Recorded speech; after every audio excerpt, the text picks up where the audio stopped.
Hello students, I hope कि अभी जो रिसेंटली अपना यूपीएससी ईपीएफओ का एग्ज़ाम हुआ है उसमें काफ़ी सारे लोग जो है जो भी ये वीडियो देख रहे होंगे मोस्ट प्रोबेबली उन्होंने देना हुआ होगा या फिर देने का सोच रहे होंगे। थैंकफुली जो है पहले की तरह अब बहुत लंबे लंबे टाइम के बाद नहीं हो रहा है ना। आपको 2 साल के अंदर में ही एग्ज़ाम हो गया है, 2023 के बाद 2025 में ही आपको हो गया है। सो उम्मीद कर सकते हैं कि आगे चल करके जो है यूपीएससी इस तरह की कंसिस्टेंसी मेंटेन करे एटलीस्ट, है ना। इसमें बहुत सारे बच्चे जो एग्ज़ाम दे करके आए हैं और जो हमारे कोर्सेज़ में साथ में जुड़े हुए हैं वो भी, और जो नहीं भी हैं। और अगर आप ये वीडियो देख रहे हैं तो मोस्ट प्रोबेबली आपके दिमाग में भी होगा कि क्या लगता है कितने के आसपास कट ऑफ जा सकता है, कब आप तैयारी जो है शुरू कर सकते हैं, है ना। आपके जो इंटरव्यूज़ के लिए, राइट, उस पे भी थोड़ा-सा देखेंगे, कब तक आने के चांसेस हैं रिज़ल्ट का, उसको देख लेंगे। इसी में हम लोग ये भी थोड़ा देखेंगे कि किस तरीके से पैटर्न चेंज हो रहा है, राइट। 2023 को ही लेकर के, क्योंकि ज़्यादा पीछे जाने से कोई फ़ायदा नहीं है, बट 2023 के ही इसमें पर्सपेक्टिव में हम लोग देखेंगे कि किस तरीके का इस बार जो है क्वेश्चन चेंज हुआ, कहाँ पे हमें डिफरेंशिएशन देखने के लिए मिला, कहाँ पे आप जो है इंक्रीज होता हुआ, कहाँ पे डिक्रीज होता हुआ देखने के लिए मिलता है। ओवरऑल एक आइडिया लेते हैं। जो लोग नए बच्चे हैं जो इस एग्ज़ाम को देने का सोच रहे हैं, बिकॉज़ देखिए बहुत सारे बच्चे जो यूपीएससी सिविल सर्विसेज एग्ज़ामिनेशन देते हैं, वो भी इसके लिए आने का कोशिश करते हैं, और अगर वो एलिजिबल हैं, तो इसके लिए जो है वो तैयारी करने की कोशिश करते हैं। तो उनके लिए भी एक हो सकता है कि एक इंट्रोडक्टरी वीडियो भी हो, उनको भी एक आइडिया लग जाए कि अच्छा कितना तक जो है आपको मेहनत करना पड़ेगा, कितना आपको जो है इसके लिए जो है टाइम स्पेंड करना पड़ेगा। दोनों पर्सपेक्टिव से देखते हैं, बेसिक से शुरू करते हैं। सो लेट्स स्टार्ट विथ यहाँ पे कि एक बेसिक अपना कि भाई किस तरह का पैटर्न, किस तरह के क्वेश्चन का ट्रेंड रहा और एक्सपेक्टेड कट ऑफ क्या रहा है। इसके कंटेक्स्ट में मोस्ट प्रोबेबली जो लोग दे करके आए हैं उनको तो ये बताने की कोई जरूरत नहीं है कि आपका जो पेपर का फॉर्मेट है वो क्या है, कि आपको 120 क्वेश्चंस आ रहे हैं, है ना, 2.5 मार्क्स पर क्वेश्चन, राइट। दैट इज कितने हो गए टोटल, आपको 300 मार्क्स का पेपर है, राइट। इसके बाद आपको क्या हो रहा है कि यहाँ पे जो आप 300 मार्क्स में लेकर के आ रहे हैं नंबर, राइट, उसके बाद आप इंटरव्यू के लिए जा रहे हैं जो कि 100 मार्क्स का होता है ना। इंटरव्यू स्टेज में आपको 100 मार्क्स का इंटरव्यू स्टेज है, जिसके बाद आप इस 230 पोस्ट जो इस बार की वैकेंसी है उसके लिए आप एलिजिबल हो पाते हैं। अब उस 230 में भी आपको दो चीज ध्यान रखना है कि इस बार ईओ एओ की जो पोस्ट हैं वो निकले हैं 156, और एपीएफसी में आपको 74 देखने के लिए मिलता है। पिछली बार से थोड़ा सा इसमें चेंज आया है, इस बार कंबाइंड पेपर है। ऑफ कोर्स जिन लोगों ने दिया है वो तो देखे ही होंगे कि, और इसके कारण आपको क्या होगा कि अब देखिए जैसे हम लोग कट ऑफ जो है ना, जो प्राइमरली आप सुनना चाह रहे होंगे मोस्ट प्रोबेबली, तो उसमें ये सब जो वेरिएबल्स हैं बहुत इंपॉर्टेंट काम करेंगे, ठीक है। कि आपको अगर सिंगुलर एग्जाम है, ऑफ कोर्स उसमें एज का और वो सब थोड़े से वेरिएबल्स उसमें भी है, बट अगर आप उसको ओवरऑल देखें तो यहाँ पे आपको जो है कितने वैकेंसीज निकले, पिछली बार से कम है या ज़्यादा, राइट। आपको कितने लोग दे रहे हैं, है ना, एग्जामिनेशन का पैटर्न हाई हुआ है या लो हुआ है, ये सारा चीज़ मिल करके आपको बताता है कि भाई कट ऑफ जो है कितना जा सकता है, राइट। अब इसी कंटेक्स्ट में अगर हम लोग देखें तो इस बार आपको करीबन करीबन 4 लाख लोगों ने इसके लिए रजिस्ट्रेशन भरा था। 4 से 4.5 के बीच में माना जा रहा है कि आपको जो है लोगों ने इसके लिए रजिस्ट्रेशन भरा था। बट जैसे कि ज़्यादातर अपने जो है यूपीएससी के एग्जाम के साथ आपको देखने के लिए मिलता है कि डिफरेंट डिफरेंट रीजन से आपको देने वाले जो है वो 2 से 2.5 लाख के बीच ही थे। इसमें भी हम अपनी तरफ से आपको ऐसे अगर कहना चाहें कि जो लोग हैं जो एक्चुअली में आपकी जिनके साथ कंपटीशन होती है, राइट, क्योंकि बहुत सारे सीरियस यूपीएससी एस्पिरेंट्स भी एज ए बैकअप ऑप्शन इसको देते हैं, बट इसके बाद जो है ना कुछ लोग जेन्युइनली जो है इसके लिए भी तैयारी कर रहे होते हैं अलग से, राइट।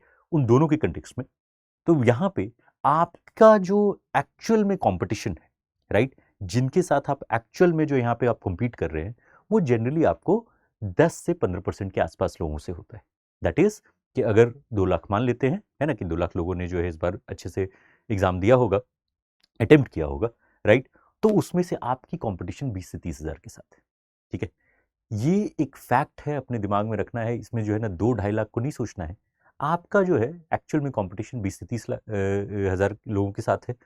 हाँ, ये भी कोई छोटा अमाउंट नहीं है, राइट, क्योंकि पोस्ट जो है वो सिर्फ आपको 230 इस बार देखने के लिए मिले, तो ये बहुत जो है एक सब्सटैंशियल आपको लोगों का जो है मिल जाता है नंबर्स, राइट।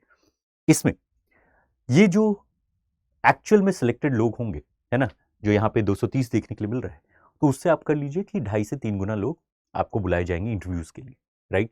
तो यहाँ पे करीबन आप मान सकते हैं कि 700 पीपल के आसपास जो है लोगों को बुलाया जाएगा इंटरव्यूज के लिए। इसमें 700 लोगों में अब आपको क्या देखने के लिए मिलता है कि यहाँ पे जो सारा जो कट ऑफ है वो इन 700 लोगों के लिए हम लोग डिस्कस कर रहे होंगे, ठीक है। इसी में आप अगर देखिएगा तो व्हाट वी सी इज कि जो रिजल्ट का डिक्लेरेशन का भी जो टाइम पीरियड रहा है वो अब धीरे धीरे घट रहा है। जैसे कि अगर हम 2021 को देखें तो विथ रिस्पेक्ट टू 2021 में करीबन यूपीएससी ने 33 दिन लिया था, 33 दिन लिया था। 2023 में it dropped down to 18 days, right. और 2025 में हम उम्मीद कर रहे हैं 30 नवंबर को आपको एग्जाम हुआ है, आप उम्मीद कर सकते हैं कि बिटवीन 15th ऑफ दिसंबर से लेके 25th ऑफ दिसंबर के बीच में आपको रिजल्ट आने की अच्छी हाई प्रोबेबिलिटी है। यूपीएससी हमेशा अनप्रेडिक्टेबल पब्लिक सर्विस कमीशन है ना, तो उसमें आप लोग कोई भी सर्टेनिटी से हम लोग ये नहीं कह रहे हैं, बट ये हाई प्रोबेबिलिटी अगर हम कहें काफी कॉन्फिडेंस के साथ, तो ये आपको 15 से 25 दिसंबर would be a reasonable expectation, है ना, कि आपको इसके बीच में आपको रिजल्ट आने के चांसेस रहेंगे, ठीक है। ये एक बेसिक सी चीज है, क्योंकि देखिए बहुत सारे हमारे यहाँ पे एग्जाम्स आप देखने के लिए मिल रहा है कि या तो टाइम पे नहीं हो रहे हैं, है ना, या फिर बहुत टाइम बाद जो है उनके रिजल्ट्स आते हैं, राइट। तो अनफॉर्चुनेटली जो है इस तरह के बहुत सारे बच्चे फेस कर रहे होते हैं। इसके कंटेक्स्ट में एटलीस्ट जो है ना आपकी एक सर्टेनिटी होना कि 1 महीने के अंदर आपको आ जाएगा, जनरली स्पीकिंग, ये बहुत ही जो है आपके लिए भी रिलीफ का है कि जैसे जिन लोगों को मान लीजिए अभी आगे का और भी जो एग्जाम्स आने वाले हैं उनके लिए तैयारी करना है, तो एटलीस्ट उनको पता होगा कि अच्छा भाई नहीं हुआ तो क्यों नहीं हुआ, है ना, कहाँ पे हम रह गए, और ठीक है अगली बार के लिए तैयारी करेंगे। अगर मान लीजिए जो नए लोग शुरू कर रहे हैं तो उनको एटलीस्ट एक पता तो चल जाएगा कि हाँ ठीक है भाई यहाँ तक जो है इस तरह का एक्सपेक्टेशन है, ठीक है। तो पॉजिटिव एंड नेगेटिव दोनों साइड में ये अच्छा होता है कि भाई 1 महीने के अंदर दे करके आप जो है आगे बढ़ जाइए, राइट। अब इसी में अगर आप देखिएगा तो कुछ स्ट्रक्चरल चेंजेस भी आ रहे हैं, है ना। स्ट्रक्चरल चेंजेस जो हम लोगों ने शुरुआत में बात की कि ये 2 अलग अलग पेपर्स थे, इसको अब कंबाइन कर दिया गया, ठीक है। यहाँ पे अब होगा क्या कि हम लोग जो भी अभी कट ऑफ की बात करेंगे ना, तो वहां पे आपको क्या होगा कि जनरली स्पीकिंग अब आपको यहाँ पे कट ऑफ थोड़ा हाई होता हुआ देखने के लिए मिलेगा, राइट। क्यों? क्योंकि वैकेंसीज कम है, ठीक है, दोनों पोस्ट के लिए एक साथ एग्जाम हो रहा है ना, और आपको क्या हो रहा है कि लोग भी देने वाले बढ़ जाते हैं, ठीक है। तो इसी के कंटेक्स्ट में हम लोग देखेंगे कि ये जो 700 लोग जो इंटरव्यू के लिए बुलाए जाएंगे, अराउंड 700, राइट, इनके लिए ऐसा क्या हो सकता है कि आपको कट ऑफ के एक्सपेक्टेशन क्या रह सकता है, ठीक। उससे पहले कट ऑफ हम लोग थोड़ा सा देखते हैं कि वहां तक पहुंचने से पहले आप देखिएगा कि जो ट्रेंड रहा है वो कैसा रहा है। तो इसके कंटेक्स्ट में with respect to the trend, अब इसमें देखिए जो डिफिकल्टी है वो अभी क्या हुआ, जो हमारे यहाँ पे जो टीचर्स हैं और यहाँ पे जो इस पर्टिकुलर एग्जाम को स्पेसिफिकली सिर्फ देखते हैं उनके हिसाब से, है ना, हम लोगों ने एक कंसिडर्ड व्यू पॉइंट रखा है कि यहाँ पे अब आपको इजी क्वेश्चंस घटते हुए देखने के लिए मिल रहे हैं, है ना। 2023 के मुकाबले 2025 में इजी क्वेश्चंस आपको घटते हुए देखने के लिए मिल रहे हैं, मॉडरेट भी घट गए, ठीक है। मॉडरेट जो आपको करीबन जो है 60 65 के आसपास थे पिछली बार, वो अब घट के 50 के पास आ जाएंगे, राइट। तो आपको इजी क्वेश्चंस घटते हुए देखने के लिए मिल रहे हैं, मॉडरेट घटते हुए देखने के लिए मिल रहे हैं, एंड देयर हैज बीन क्या कि एक बहुत बड़ा इंक्रीज हुआ है आपको डिफिकल्ट क्वेश्चंस में। अब जनरली स्पीकिंग इससे क्या होता है कि कट ऑफ थोड़ा नीचे आता है ना। जब भी यूपीएससी इस तरह से जो है ना डिफिकल्ट क्वेश्चंस बढ़ा देती है तो आपके लिए क्या होगा कि जनरली कट ऑफ जो है नीचे आना चाहिए, बट वही हुआ है कि उसके साथ साथ लोग भी बड़े हैं देने वाले, है ना। इनफैक्ट कह सकते हैं कि क्योंकि इतनी कंपटीशन बढ़ रही है इसी के कारण यूपीएससी को ये करना पड़ रहा है, बट इस बार एक बहुत सब्सटैंशियल सेक्शन आप कह सकते हैं कि आपका डिफिकल्ट क्वेश्चन का बढ़ा है। इसीलिए इस बार का पेपर हम लोग जो है मॉडरेट से थोड़ा ऊपर, इनफैक्ट टफ की कैटेगरी में ही हम लोग कह सकते हैं कि दिस पेपर वॉज टफ। जो बच्चे एग्जाम दे करके आए हैं उनसे बातचीत करके भी ऐसा लग रहा है, क्योंकि ऐसा नहीं है कि कोई बहुत ज़्यादा out of the world questions हैं, ऑल्दो वो भी हैं कुछ जगहों पे, स्पेशली हिस्ट्री वगैरह में थोड़े से जो है इस तरह के क्वेश्चंस पूछे गए हैं जो कि किसी के लिए भी डिफिकल्ट हो सकता है। बट इसमें जो है आप ओवरऑल देखिएगा तो हुआ क्या है कि जो क्वेश्चंस हैं उनका क्या हो गया है कि ऑप्शंस बहुत बड़ा जो है दे दिया गया, उसमें आपको फंसाने की कोशिश की। बहुत लेंदी पेपर हो गया है, बहुत सारे लोगों का ऐसा हुआ है कि 80-90 से ज़्यादा क्वेश्चंस अटेम्प्ट नहीं कर पाए, राइट। तो यहाँ पे बहुत सारे, ऐसा नहीं है कि सब लोगों ने वो बहुत सारे अच्छे जो है तैयारी करके जिनका स्पीड शुरुआत से मेंटेन रहता है, जैसे अब जो बच्चे क्लास में होंगे तो उनको पता होगा कि हम लोग बात करते हैं कि आप जो है ना 3 रीडिंग्स में अपने क्वेश्चन पेपर को ख़त्म करने का, राइट। और उसमें आप प्रैक्टिस और ये सब, चलिए वो तो जब आप तैयारी करते हैं तो वो ज़्यादातर लोग जो है ना सीरियस एस्पिरेंट्स को इसके बारे में आइडिया होता है। एंड आई एम होपिंग कि जिन लोगों को मतलब जो है अगर नए हैं तो वो अच्छे कोई आप जब देखिएगा, अगर आपको यहाँ पे लगे दृष्टि में, तो वहाँ पे आप जब कोचिंग इंस्टीट्यूट्स में जाते हैं वहाँ पे आपको ये बताया जाएगा, राइट। अगर आपको दृष्टि का कोर्स सही लगे तो वहाँ पे आप जो है हम लोग यहाँ पे बता देंगे लास्ट में, वहाँ एक लिंक है उसमें से आप देख सकते हैं। तो उसमें हम लोग बात करते हैं कि कैसे इस तरह के सिचुएशन में भी जहाँ पे आपको ये टफ क्वेश्चंस बढ़ रहे हैं, राइट, जहाँ पे आपको इस तरह का सिचुएशन देखने के लिए मिल रहा है कि जो डिफ़िकल्टी लेवल बढ़ रहा है, उसके बाद भी आप कैसे अपने पेपर को ख़त्म कर पाएँ। वहाँ पे ये जो प्रेज़ेंस ऑफ माइंड होना कि अच्छा भाई इतनी देर तक हम डेलिब्रेट किए, अब हम जो है इसको छोड़ देते हैं, आगे बढ़ते हैं, ठीक है ना? तो ये सब चीज़ हम लोग बातचीत करते हैं। तो इस बार हम लोग कह सकते हैं कि टफ़ पेपर रहा है, ठीक है? टफ़ पेपर इसलिए भी क्योंकि ऑप्शंस लेंदी हो गए, है ना? इसको ख़त्म करना डिफ़िकल्ट हो गया। बहुत सारे लोग 100 से ज़्यादा क्वेश्चंस नहीं अटेम्प्ट कर पाए हैं, ठीक है? अगेन ये क्या होगा कि चूंकि डिफिकल्टी लेवल बढ़ा, लेंदी पेपर हो गया, क्या हो रहा है कि कायदे से आपको जो है थोड़ा सा क्या होना चाहिए, आपका क्या होना चाहिए कि कट ऑफ थोड़ा सा नीचे आ जाना चाहिए। बट अगेन वही नंबर ऑफ पीपल है ना, और लेस नंबर ऑफ वैकेंसीज, ये सारे जो तीनों वेरिएबल्स हैं ना, यही अनफॉर्चुनेटली जो है काफ़ी सारे का टाइम में आपको क्या करते हैं, थोड़ा सा इसका कट ऑफ बढ़ाने का कारण बन जाते हैं। अब अगर हम लोग सेक्शन वाइज जाएं तो with respect to different sections,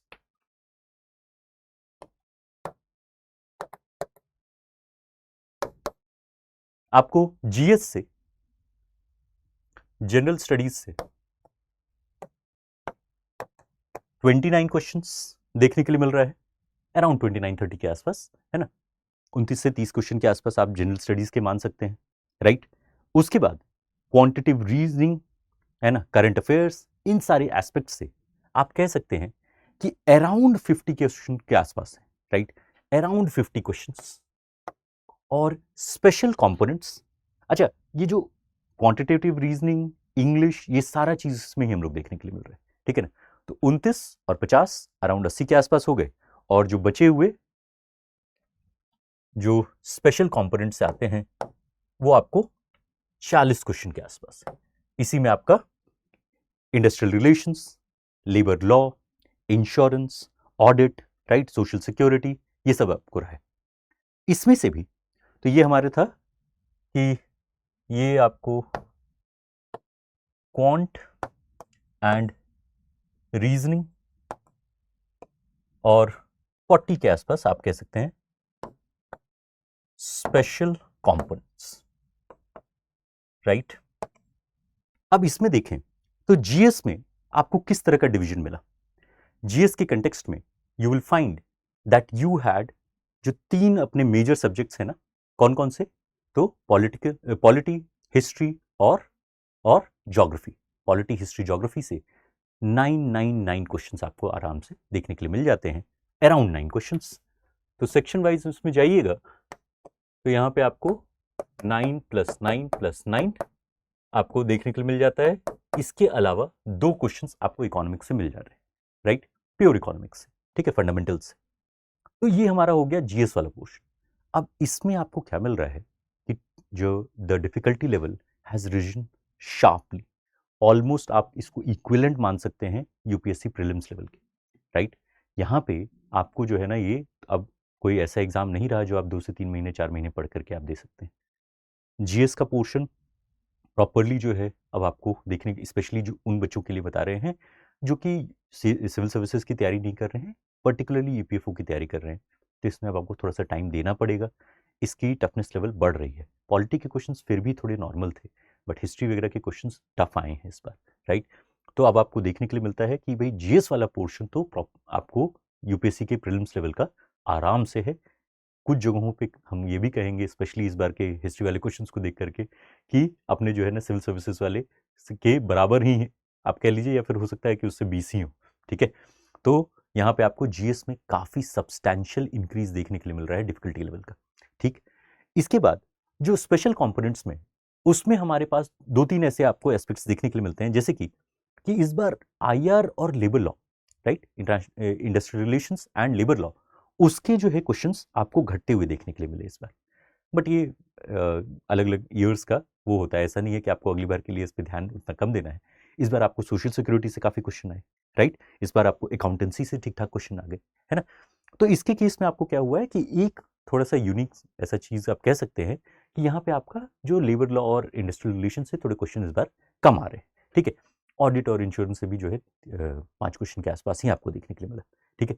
हाँ, ये ज़रूर है कि इस पर्टिकुलर कंपोनेंट में अगर आपने तैयारी ठीक से की है ना, तो आपकी जो है यहाँ पे बहुत अच्छे चांसेस है क्लियर होने के, ठीक है। इसमें जो है स्पेशली अच्छे नंबर लाने के, क्योंकि इसमें जो है आपको नंबर मिलने के चांसेस काफ़ी अच्छे हैं, राइट।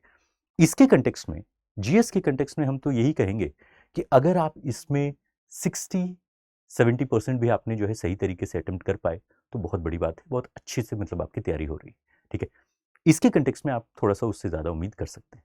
अब आपका बीच में आता है क्वांट और रीजनिंग। अब यहाँ पे आपको क्या देखने के लिए मिला कि सीधे सीधे 20 क्वेश्चन आपके इंग्लिश के थे, ठीक है, एंड रीजनेबली मॉडरेट, है ना, बहुत हाई जो है यहाँ पे डिफिकल्टी नहीं था, बट मॉडरेट इसका मतलब ये नहीं है कि कोई बहुत इजी भी था, है ना, इसलिए हम इसको मॉडरेट कह रहे हैं। हाँ, ये ज़रूर था कि अगर आपने ठीक तरीके से तैयारी की है तो इसको करने के चांसेस ठीक हैं, बट इसमें भी कुछ जगहों पे वहाँ पे कुछ जो है ना घुमा दिया गया है, स्पेशली ऑप्शंस के कंटेक्स्ट में। वहाँ पे जो है आपको लेंदियर ऑप्शंस दे दिए गए हैं, है ना, पढ़ने में ज़्यादा टाइम लग रहा है, ठीक है। तो यहाँ पे आपको जो इंग्लिश और क्वांट वाले रीजन इसमें जो है सेक्शन में आपको क्या हुआ कि इंग्लिश का जो है वो 20 नंबर के आसपास है, फिर क्वांट का सेक्शन से 12 नंबर के क्वेश्चन आ रहे हैं, ठीक है। इसी तरीके से अगर आप देखिएगा तो करंट अफेयर्स में आपको 16 क्वेश्चन के आसपास आप मान सकते हैं, विच आर वेरी प्रेडिक्टेबल इस बार, थैंकफुली, कि इस बार जो है ना ऐसा नहीं था कि अगर आपने प्रॉपर्ली अगर उसकी तैयारी करते हुए आ रहे होंगे तो आपको बहुत ज़्यादा आउट ऑफ द ब्लू मिलेगा, ठीक है। दीज वर प्रेडिक्टेबल, है ना, बट इसमें जो है आपको अगेन पूरी 1 साल 1.5 साल की तैयारी आपको चाहिए थी, ठीक है। क्वांट के केस में क्या था कि यहाँ पे आपको स्टैंडर्ड क्वेश्चन है, बट कैलकुलेशंस लंबे लग रहे हैं, है ना, टाइम ले रहा है वो कैलकुलेशंस करने में, ठीक है। तो इस तरह के आपको जो है एक बेसिक आपको ट्रेंड देखने के लिए मिलता है। हाँ, इस बार कंप्यूटर्स का जो है वेटेज कम हुआ है, कंप्यूटर्स का जो वेटेज है इस बार कम हुआ है, जैसे आईआर और लेबर लॉ के केस में हमने देखा, उसी तरीके से कंप्यूटर्स का भी इस बार थोड़ा सा कम होना हुआ है, ठीक है। अब लास्ट चीज़ जो हम लोग देखते हैं, जिसके लिए शायद आप लोग इस वीडियो को आपने क्लिक किया होगा, विच इज़ कि कितना आपके कट ऑफ के उम्मीद कर सकते हैं। अब ये सारा वेरिएबल्स कि कितने लोग दे रहे हैं, कितने वैकेंसीज हैं, किस तरह का पेपर आया है, किस डिफिकल्टी लेवल है ना, ये सारा चीज़ हो जाने के बाद लेट्स लुक एट कि हमारे यहाँ के जो भी एक्सपर्ट्स हैं और जो टीचर्स हैं उनके हिसाब से किस तरह का आप उम्मीद कर सकते हैं। तो इन आवर कंसिडर्ड ओपिनियन, आप अगर अगर 155 एंड अबव ला रहे हैं, and if you belong to general category, ठीक है, तो 155 टू 165 अगर आप जनरल कैटेगरी से बिलोंग करते हैं, है ना, और 155 के ऊपर आ रहा है, ठीक है, आप बहुत अच्छे तरीके से, बहुत उम्मीद से आप जो है ना अपने इंटरव्यू की तैयारी करने की शुरू कर सकते हैं, और बहुत उम्मीद आप कर सकते हैं कि आपके क्लियर होने के चांसेस अच्छे हैं, ठीक है। ये हम लोग ऑफकोर्स ईओ के बारे में, ईओएओ के बारे में बात कर रहे हैं, ठीक है। ईपीएफसी में क्या होगा, वही जो है आराम से आप 10 नंबर ऊपर जाता हुआ इसको देख सकते हैं। इसके बाद अगर हम लोग देखें तो ईडब्ल्यूएस से जो बिलोंग करेंगे वो थोड़ा सा ही कम आता है कभी कभी, है ना। तो अगर आप 150 के ऊपर रह रहे हैं तो ईडब्ल्यूएस और ओबीसी कैटेगरी में, है ना, आप अगेन काफ़ी जो है होपफुल रह सकते हैं। ये सारा चीज़ को कंसिडर करते हुए है कि किस तरह का हमारा जो है पेपर रहा, कितने लोग दे रहे हैं, है ना, किस तरह का आपको जो है अलग अलग जो चेंजेस हुए हैं वो सब सारा चीज़ को लेते हुए, ठीक है। एससी में, एससी और एसटी में अगर आप 140 के अबव हैं तो आप इसके बारे में सोच सकते हैं, है ना, और अपनी तैयारी के लिए आगे बढ़ सकते हैं, ठीक है। तो unreserve category, that is general category में अगर आप 155 के ऊपर हैं तो आप बहुत उम्मीद के साथ आगे की तैयारी कर सकते हैं, ठीक है। उसी की तरीके से थोड़ा 5 नंबर घटा दीजिए ओबीसी और ईडब्ल्यूएस के केस में, और उससे थोड़ा आप 140 के आसपास हैं तो आप SC/ST कैटेगरी में आप उम्मीद कर सकते हैं कि आपको जो है क्लियर होने के बहुत अच्छे चांसेस, राइट। हाँ, ये ज़रूर होगा कि APFC के लिए आपके लिए जो है ना 10 मार्क्स एटलीस्ट और इंक्रीज हो जाएगा, ठीक है। 10 मार्क्स इंक्रीज इस सेंस में, क्योंकि होगा क्या कि आपको जो ये क्यूमुलेटिव मार्क्स देखा जाता है, राइट, कि यहाँ पे आपका जो है 300 में आप कितना लाए, और उसके बाद फिर फाइनली अगर आप देखिएगा कि इंटरव्यू के साथ में नंबर जोड़ करके फिर आपको मिलेगा रैंक, उस हिसाब से मोस्ट प्रोबेबली जो है आपका डिसीजन होगा, प्लस एज के क्राइटेरियाज को लेकर के, ठीक है। सो आई होप आपको एक पूरा का पूरा एक बेसिक आइडिया लग गया होगा इस पेपर के बारे में। ये हमारा जो यहाँ पे कंसिडर्ड ओपिनियन कह लीजिए, है ना, लोगों के जो यहाँ पे समझदारी के हिसाब से हम बता रहे हैं कि 155 एंड अबव आप बहुत उम्मीद के साथ आगे की तैयारी कर सकते हैं। बस इसमें एक चीज़ का ध्यान रखिएगा कि यहाँ पे कुछ चीज़ों को अब आपको यहाँ से कह सकते हैं लर्निंग के केस में, है ना, जिन लोगों को सिर्फ कट ऑफ के बारे में जानकारी लेनी थी वो यहाँ पे जो है यहाँ पे अपना जो है वीडियो पूरा होता है। बट कुछ अगर लर्निंग्स हम लोग देखें तो वहाँ पे आपको क्या देखने के लिए मिलता है कि 60 to 70% of the paper was attemptable, ठीक है।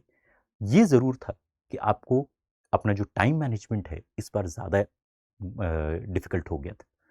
तो जितना आप अपनी पढ़ाई को लेकर के और मेजर जो है ना आपके स्टैटिक और डायनामिक पोर्शंस को देख रहे हैं, उतना ही टाइम ज़रूर दीजिएगा अपने टाइम मैनेजमेंट वाले एस्पेक्ट को, और वहाँ पे दैट जुडिशियस डिसीजन मेकिंग कि कब तक आपको एक पर्टिकुलर क्वेश्चन को अटेम्प्ट करना है, कितने टाइम हो जाए तो उसके बाद आप उसको छोड़ करके आगे बढ़ जाना है, राइट। अब ये चीज़ आपको क्या होता है कि अगर आप पर्टिकुलरली आप मॉक टेस्ट वगैरह दे रहे हैं, है ना, हम कहेंगे कि भाई आप दृष्टिका एक बार देख लीजिए, अगर आपको वहाँ पे ठीक लगे तो नीचे में आपके पास लिंक दिया हुआ है, वहाँ से आपको इस सब चीज़ की प्रैक्टिस हो पाएगी, राइट। बट ये आपके ऊपर है आप किस तरीके से इसको करना चाहेंगे।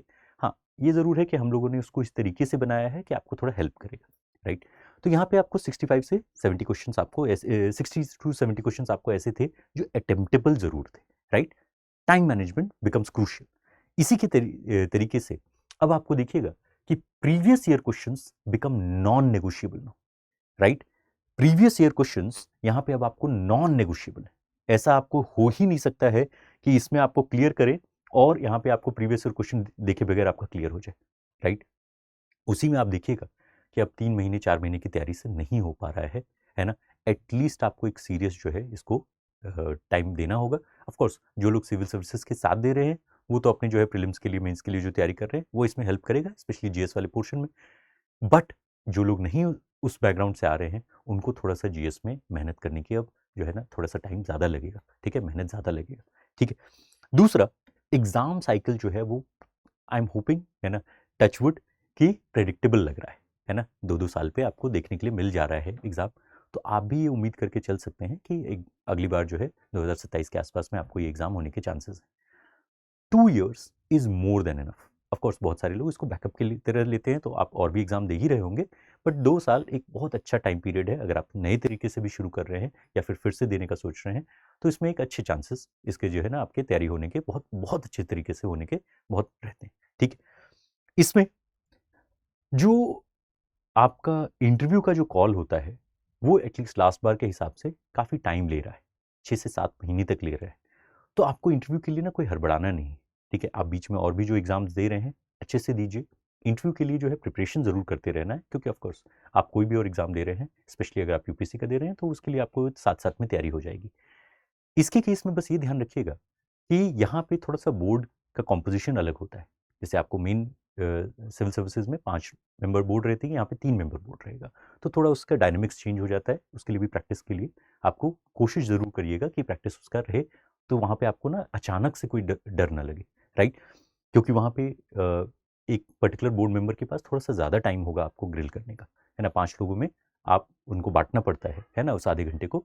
यहाँ पे 3 में लोगों को आराम से उनके पास जो है ना 7, 8, 10 मिनट एक पर्टिकुलर बोर्ड मेंबर को मिल जाएगा, ठीक है? तो ये एक एस्पेक्ट है जो इसके बाद अगर आपका है ना इसके ऊपर आ रहा है तो आप इसके बारे में सोच सकते हैं, ठीक है?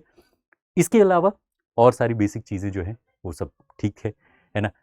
इसमें ज़रूर ये है कि अगर आप थोड़ा-सा तैयारी कर रहे हैं थोड़ा सा अगर आप अपनी तरफ से मेहनत रख रहे हैं तो बहुत अच्छे चांसेस हैं क्लियर होने के। ठीक है, चलिए, अगर आपको इसके लिए तैयारी करने के लिए दृष्टि का कोर्स के बारे में जानकारी चाहिए तो इसमें जो है ना, आप वीडियो के डिस्क्रिप्शन में आपको इसका लिंक मिल जाएगा। इसी के साथ साथ इसके जो है ना मॉक टेस्ट वगैरह आपको मिल जाएंगे, आपको पूरा का पूरा कोर्स मिल जाएगा। उसके बारे में आप एक बार अगर देखना चाहें तो देख सकते हैं और सोच सकते हैं। चलिए, thank you so much, wish you all the very best. ख्याल रखिए, खुश रहिए, खूब बढ़िया से पढ़ाई करते रहिए। अब एग्जाम की तैयारी को और बेहतर करने के लिए हमारे चैनल को लाइक, शेयर और सब्सक्राइब करना ना भूलें।